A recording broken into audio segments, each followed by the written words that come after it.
দীর্ঘ ২৭ দিন পর সারা দেশে আন্তনগর ট্রেন চলাচল শুরু হয়েছে। সকাল থেকে সময়সূচি অনুযায়ী বিভিন্ন স্টেশন থেকে ট্রেনগুলো ছেড়ে যাচ্ছে। এর আগে ১৩ আগস্ট থেকে শুরু হয় মেইল, লোকাল এবং কমিউটার ট্রেন চলাচল। তবে কোটা সংস্কার আন্দোলনের সময় ভাঙচুর করায় এখনও মেরামত শেষ হয়নি পারাবত ও জামালপুর এক্সপ্রেস ট্রেন, যার কারণে এই দুটি ট্রেন চলাচল সাময়িক বন্ধ রয়েছে। সকাল থেকে কমলাপুর রেলওয়ে স্টেশন থেকে দেশের বিভিন্ন জেলায় ট্রেন ছেড়ে গেছে। এর আগে কোটা সংস্কার আন্দোলনের মুখে গত ১৮ জুলাই থেকে দেশের বিভিন্ন জায়গায় ধাপে ধাপে ট্রেন চলাচল বন্ধ হয়।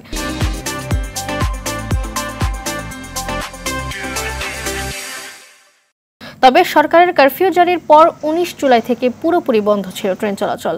এর মধ্যে গত ১ থেকে ৩ আগস্ট পর্যন্ত সীমিত পরিসরে কমিউটার ট্রেন চলাচল করেছে।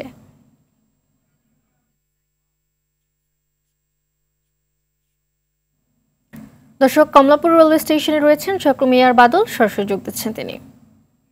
বাদল, আন্তনগর ট্রেনে যাত্রীর সংখ্যা কেমন দেখতে পাচ্ছেন, আর পারাবত ও জামালপুর এক্সপ্রেস ট্রেন কবে নাগাদ চালু হতে পারে জানাবেন আমাদের।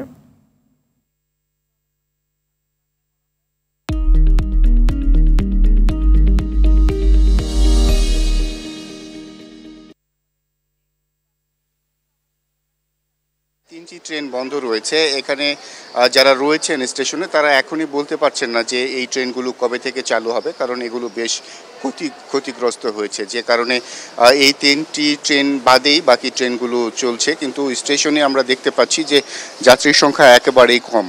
প্রথম যে ট্রেনটি ছেড়ে যাবে কমলাপুর রেলওয়ে স্টেশন থেকে, সেটি মোহনগঞ্জের উদ্দেশ্যে বেলা ১টা ১৫ মিনিটে।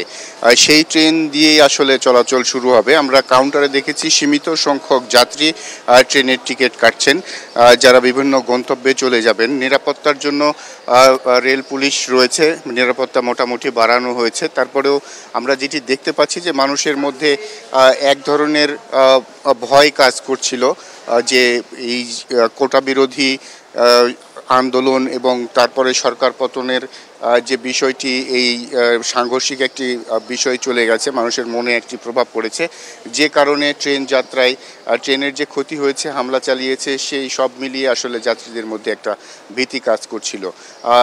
আজ থেকে ট্রেন মোটামুটি চলবে সীমিত পরিসরে হলেও, তারপরে ধীরে ধীরে এই যে ট্রেনগুলো ক্ষতিগ্রস্ত হয়েছে সেগুলো সহ বাকি সব ট্রেনই আসলে লাইনে ফিরবে।